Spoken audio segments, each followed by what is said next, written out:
Welcome back to Story of Growth, where we dive deep into the journeys that transform lives. I'm your host, and today we're tackling something that hits close to home for millions of listeners: the unique relationship between ADHD and productivity.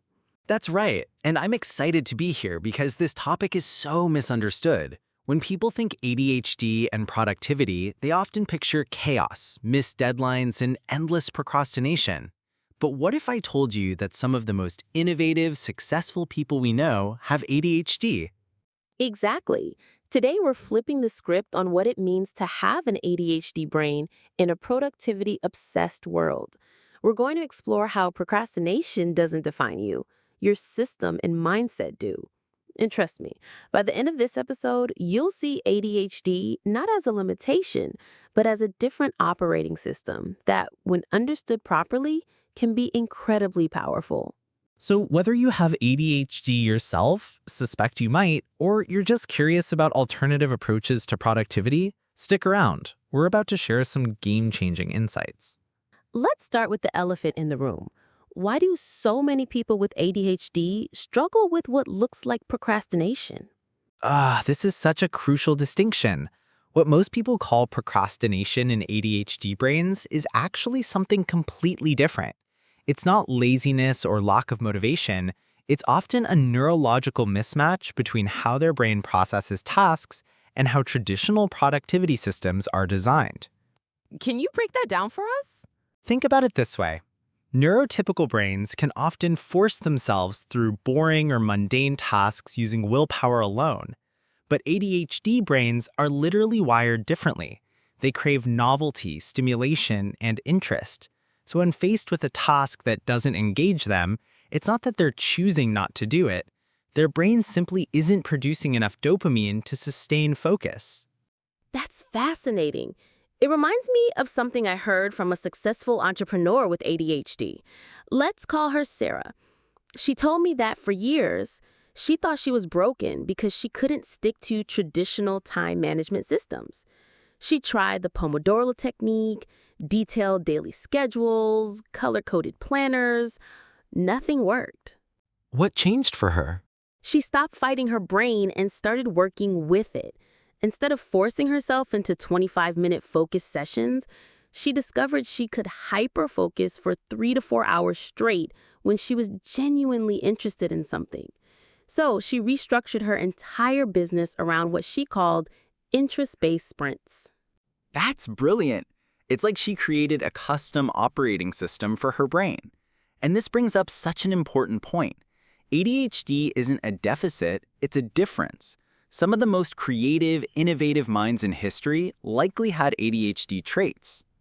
Speaking of that, I love the story of how Richard Branson approaches productivity. He's openly talked about having dyslexia and ADHD traits, and instead of seeing them as obstacles, he's leveraged them into superpowers. How so? Well, his distractibility, which could be seen as a weakness, actually makes him incredibly good at spotting opportunities others miss. He's constantly scanning the environment, picking up on patterns and connections that focused, linear thinkers might overlook. That's how Virgin has successfully entered so many different industries.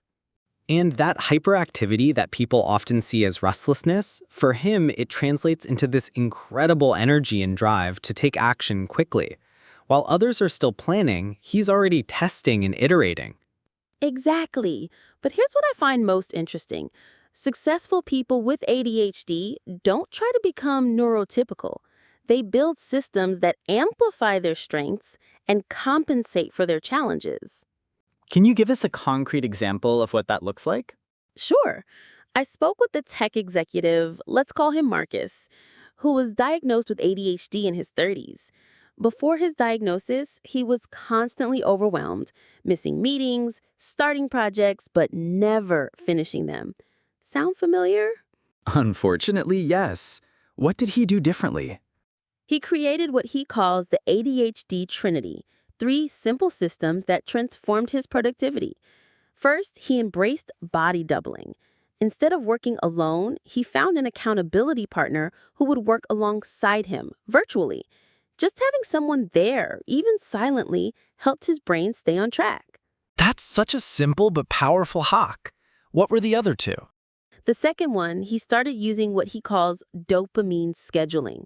Instead of trying to power through boring tasks with willpower, he learned to pair them with things his brain found rewarding.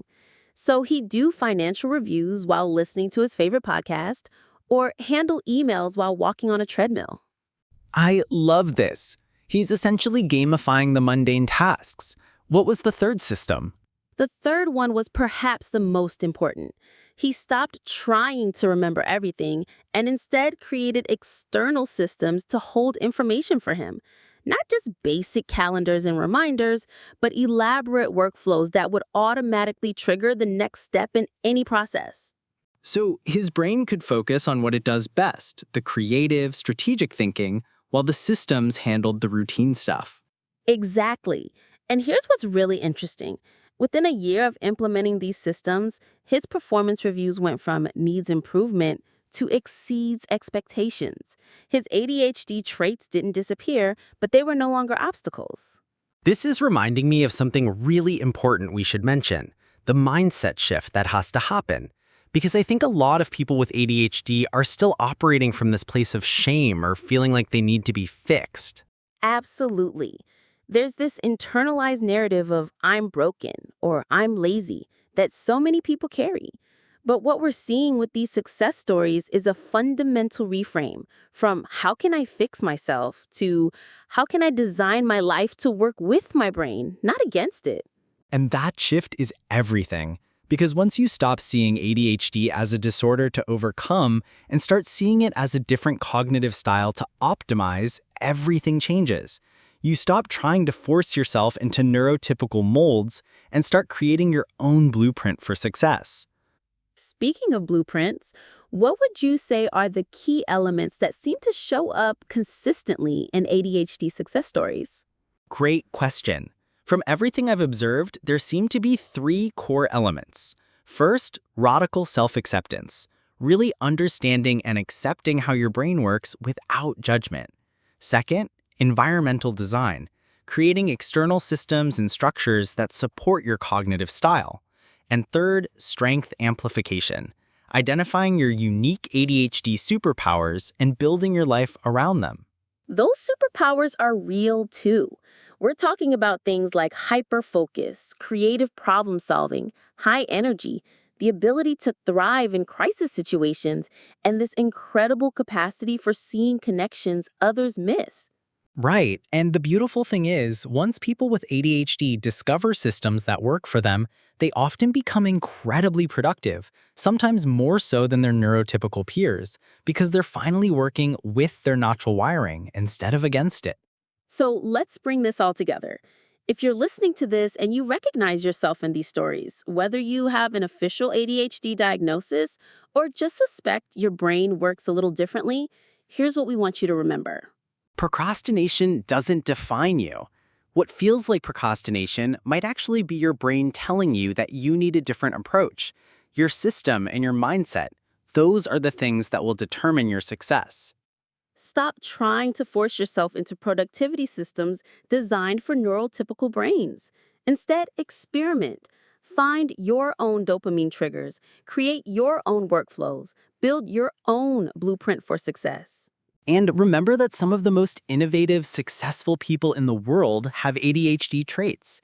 Your brain isn't broken, it's just different. And different, when leveraged properly, can be incredibly powerful.